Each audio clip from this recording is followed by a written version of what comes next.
Sebastian Cupido from the University of Applied Sciences, is that right, yes. in Amsterdam? In Amsterdam, yeah. And the title of his talk is Practical and Rational Freedom, the Politics of Private Life.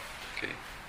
Well, I first would like to thank everybody for inviting me, because I will explain it also a little bit later. I tend to work a lot by myself, and I'm not in an institution that is really supportive in any philosophical research, because it's basically a business school, which has some advantages sometimes, but also some disadvantages. So what I will try to do, I would read some parts of the paper that I have prepared, but sometimes I will also more go into discussion or just explain some things how I wanted to tell you this, also to make sure that everybody stays awake, because it's the last lecture and you can imagine that everybody's tired. I am, at least. So I want to start with this small allegory, and actually it really links in what Ronald has earlier told us about this neo-liberal paradigm that is really forcing itself into every nook and cranny of our lives, and this is a sort of way to ridicule the paradigm. 1. A bedtime story.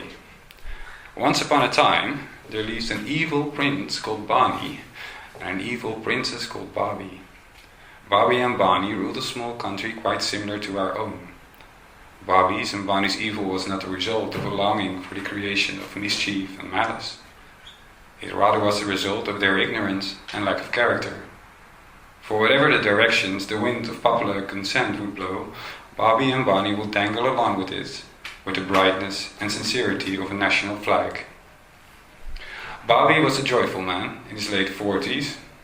He was not smart, loved football, at least this year, and he was intelligent enough to maintain the rule over his country. And Bani was rather pretty, blonde and smart enough to run a lucrative entertainment business, a business that she was able to start due to her rather vulgar beauty, a tool of which she was by all means very aware of. Most people, especially the poor and the privileged, adored her. The poor and the privileged founded 89% of the country's populace, and Babi and Bani accepted that only a few of them would live in abject poverty. The rest was poor by default. Some of them had incurred a heavy loan from the state to foster their education, and those who were capable to do so also borrowed high sums of money from the kings to finance their own house or car. Others simply incurred debts to purchase socially accepted goods and services. And almost none of them would be able to pay back these debts within their lifetime. Furthermore, almost half of the wages of the poor and the privileged were contributed to the state and the kings. Now, this little allegory becomes much more closer to the reality in the Netherlands. And now I want to hook up in some things with Ronald earlier said, what disappeared, at least from I can see from my country, in the Netherlands, what was there when I was about 18 or 19 years old, which is now lost.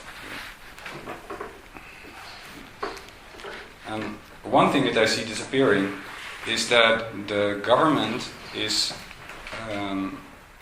socializing the people to take over its own tasks. So, for example, now in our neighborhood there is a program in which the people are now asked to clean the neighborhood themselves because the government cannot do it. But also they've taken away a lot of social infrastructure. For example, we have all kinds of playgrounds with people who are playing a little bit and looking after the children. And there are a lot of children who are being just put into the playgrounds by their parents, and the parents go to the bar or do something else. And they have a very important role. But all these kind of little things, they start disappearing. And furthermore, what I think is a very important thing to realize, and I don't know whether that's the same in the United Kingdom or in other countries, is that when I was about 12 or 15 or 16, there was enough space to do things spontaneously in public life. So you would not have police immediately in a public park if you would start jamming with a band.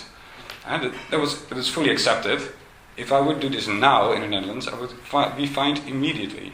The same as public drinking. If you do it a little bit normal and you're not making a row, you're just enjoying yourself. These are all small things, and they seem to be disappearing by over regulation. This is, I think, to make it short, how the empire of Bobby and Bonnie is working. And the worst thing is that if you ask this, or you tell this to younger generations, or to people who are living in our society, they do not really seem to mind. Because they say, well, yeah, but we need order on the street. Otherwise, we will have chaos. So that's a small thing. Now, the reason why I started with this allegory is that I want to show that which misunderstandings then would arise in a society similar to that of Bobby and Bonnie's kingdom of unconscious evil, and that such misunderstandings are inevitable for every society that commits itself to the liberal idea of democracy, free market capitalism, and the rule of law. That is, a political ideology in which freedom as a doctrine plays a pivotal role but has lost its essential meaning as practice. The reasons where this is clear: freedom as a doctrine has been disconnected from conduct in such a way that a wide variety of practices can be explained as acts of freedom. And this I also illustrated with a small example. Last time I was on the airport, and there was a woman walking around with a big t-shirt which says, "No rules, no limits." This is a sort of allegory again for what people now consider freedom.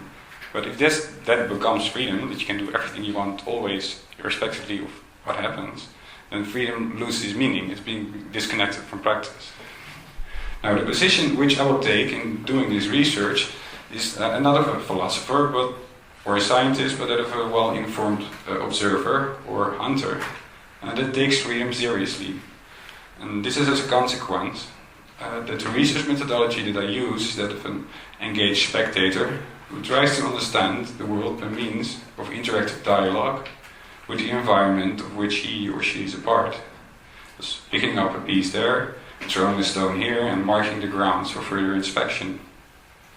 And this also allows me to use a certain freedom of expression in the sense that I may use any type of style and form that is appropriate and functional to express what needs to be said or showed.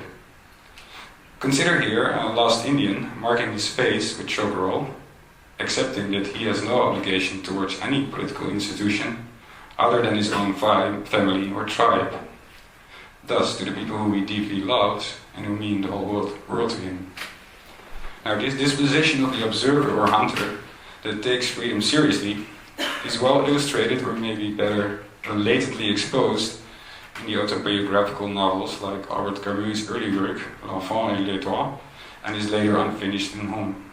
And similar sort of disposition, I think we can find in Sartre's Le Carnet de la Toile de Guerre, or to draw the boundaries a little bit further in George Orwell's Hommage to Catalonia, and Alexis de Tocqueville's Souvenirs, or what I find also a very interesting philosopher in relation to existentialism is Michael Oakeshott, who is actually an Anglo-American philosopher, and he wrote a very beautiful essay on being conservative.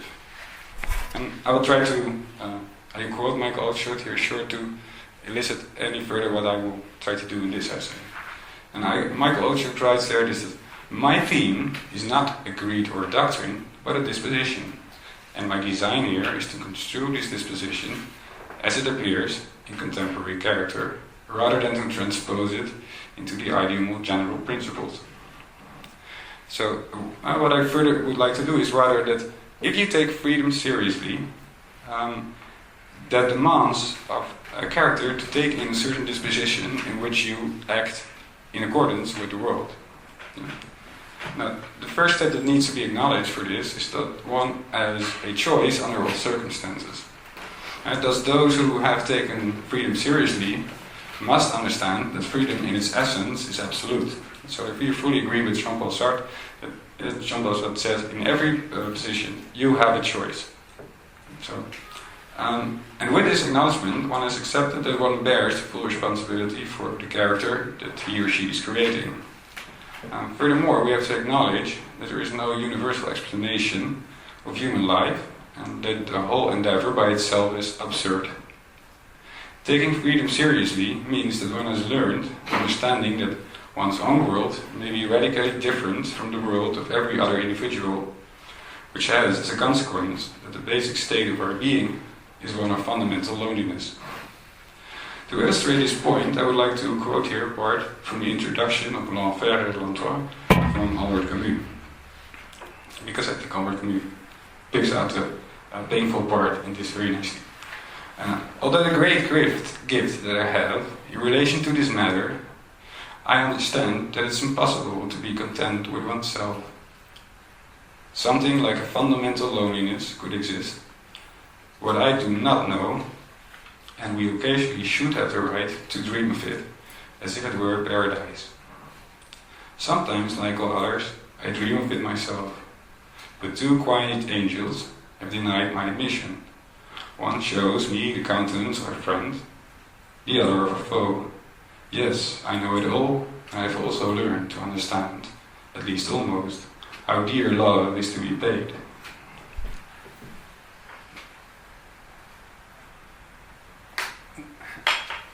Now, what I think that Camus shows here is that if you could fully disentangle yourself from any social relation, there is a certain quietness which you can reach by consciousness. Maybe some monks are able to reach this quietness from consciousness by meditation, for example. But as soon as you start engaging in social relationships, you meet social relationships that are either positive for your freedom or they're either negative for your freedom.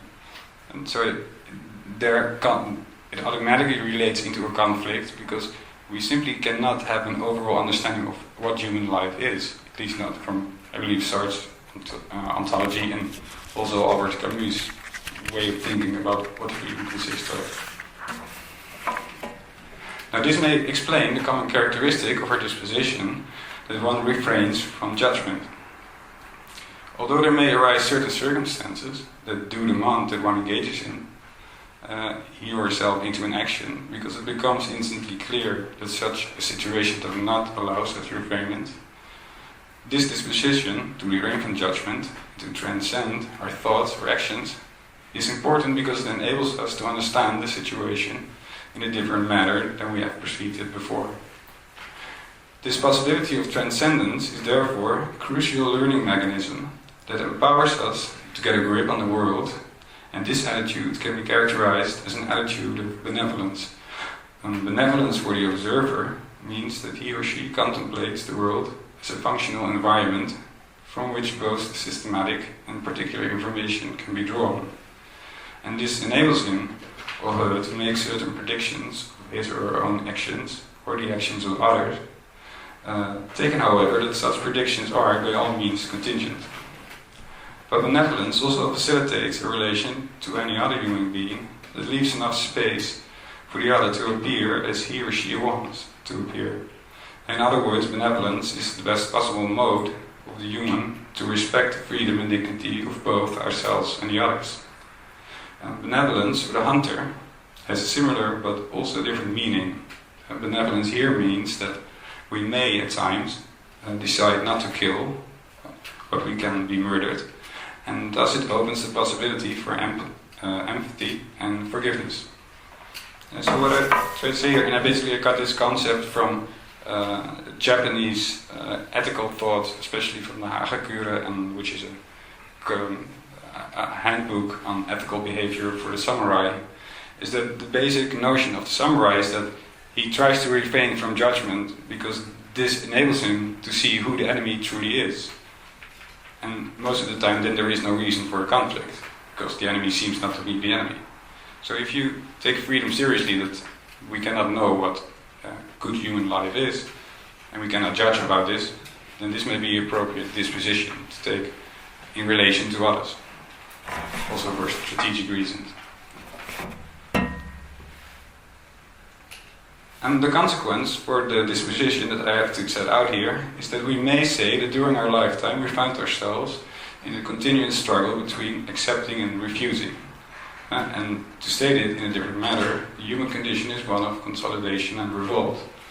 To keep and to do away, to love and to let go, and such choices are often imposed upon us by forces that go far beyond the level of individual control, and in many cases the solution, if there is any, is a tragic one. And so what we find ourselves in is that although we may take a benevolent position, we do need to make choices on how we go on or how we will not go on, what we tend to want to keep or what we not will tend to keep. And this leads us in a continuous situation of consolidating things which we may have, or annihilating things which we do not want to have anymore. And so that's the second basic function. Now, if we consider that, if we take the particular disposition seriously, I think then we get to a point where we can talk about two different types of freedom which we need to act in the world. And I think the first type of freedom would be our rational freedom, and the second type of freedom will be our practical freedom. Because basically we need to act within the world, but as soon as we take a certain action, we can transcend from that action and then give it a new cognitive function or meaning, so we can learn how to rephrase our actions or to steer our behavior in the world. Now, this part I would like to make then a step. If we have to educate other people, what particular values or what particular skills should be learned then to the younger generations, and it also support both our rational and practical freedom. And here then I would like to first to the little schedule of Lawrence Kohlberg. This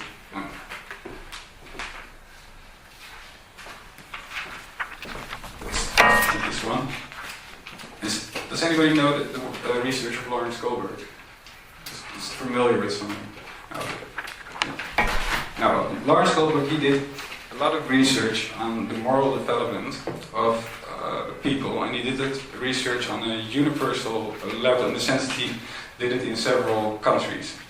And what Lawrence Kohlberg basically has found out is that if people want to learn how they can improve, in the sense their rational moral thoughts, is that it always goes to different stages of development.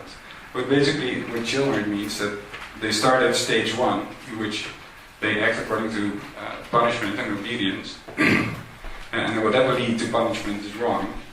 And before they can get to a higher stage, they first have to go to stage 2, stage 3, and stage 4. Now, I think that we have a problem from the perspective that we have taken, in that we can say, okay, but who says that Kohlberg's model has any value? This is a position which you can take, I think, from a Sargent point of view, because we can also deny the value of Kohlberg's theory. But on the other hand, we can also think, well, we can try this in practice and see where it works if we take freedom seriously. Which doesn't really matter, because then you get into a sort of continuous criticism against the model of Kohlberg, and if it works, then we keep it. So it's a more pragmatic way to do it. I think the second theory, which is very important in relation to the development of our rational and practical freedom, is the theory which is written by Axel Honneth, and it's called the struggle for recognition. And what Axel Honneth shows in the struggle for recognition is that if we want to develop a certain form of self-esteem and self-respect, then we can only develop this if we have been recognized in our self-esteem and self-respect by significant others. If you take away love from very young children, and you do not recognize them as a child, then they start soon to develop certain mental effects. So they become very narcissistic, or they become very obedient.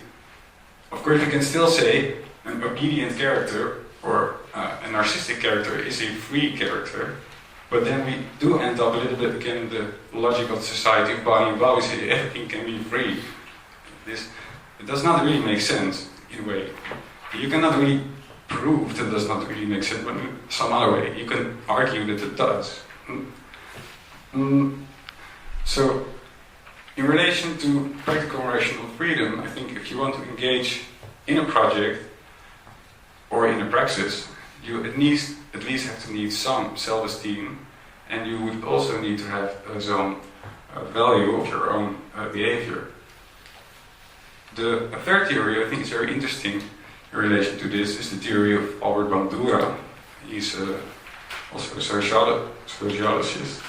And Albert Bandura shows us that a lot of behavior is based on the fact that people do what they think that they can do. So, if you have a cognitive idea of yourself that you're able to do a certain thing, then you would certainly act according to that. But if you have an idea that you're not able to do something, then you would leave it. So you do not act according to that.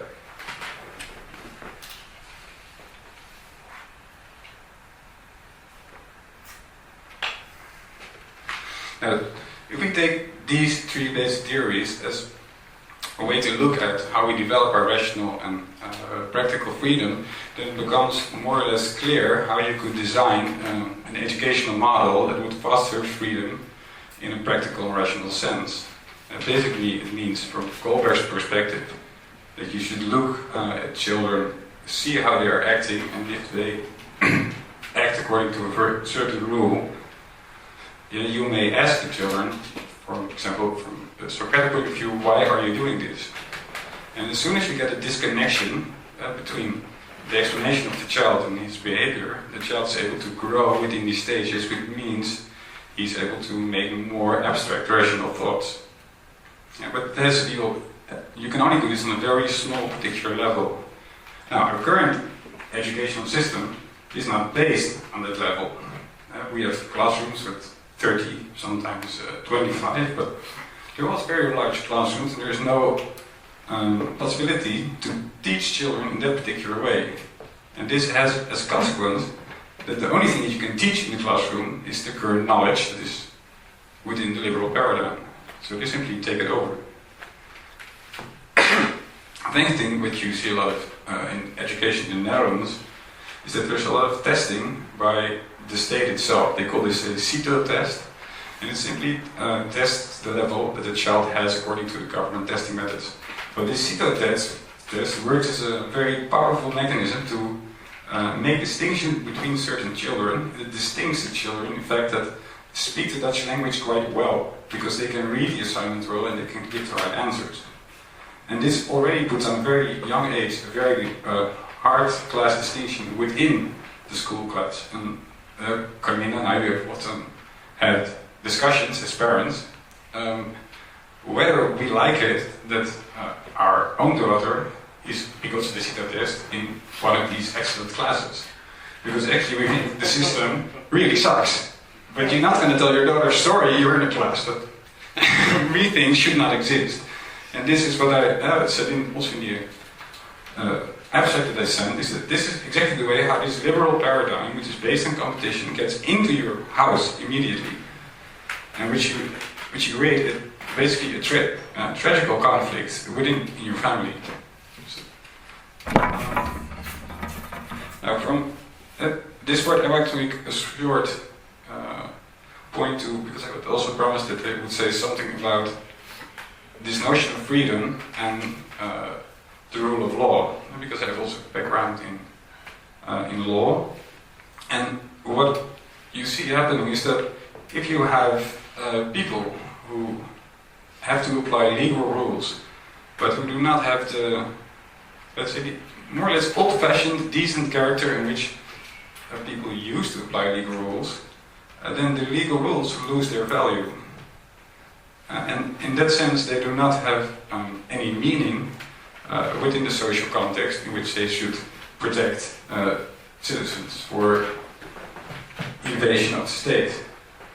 Furthermore, I've also, as a lawyer, I've seen like many cases in which the lower trained personnel of youth care facilities or of sort of small city guards who are patrolling around around cities, who have simply no awareness of the fact that these rules even exist.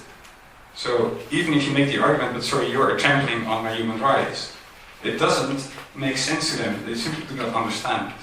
And it also seems very plausible from Kohlberg's perspective, because if you want to think on the level of human rights, you have to achieve stage 5 of Kohlberg. And one thing that Goldberg shows in his theory is that you can only understand that if you are yourself are on stage 4. But this is only, not everybody in the population is able to achieve that, and our educational system is not based on training people to do so. So you get really sort of disconnection, people are not able to understand the basic assumptions of the legal system, which more or less erodes the legal system from below. This I find very dangerously, because these are also people who do have sometimes a qualification from the school where I work for. And so,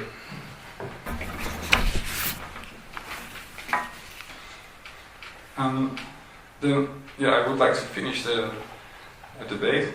In relation to an existential ethic, it seems that an ethic regards a continuous studying of a practical and rational freedom.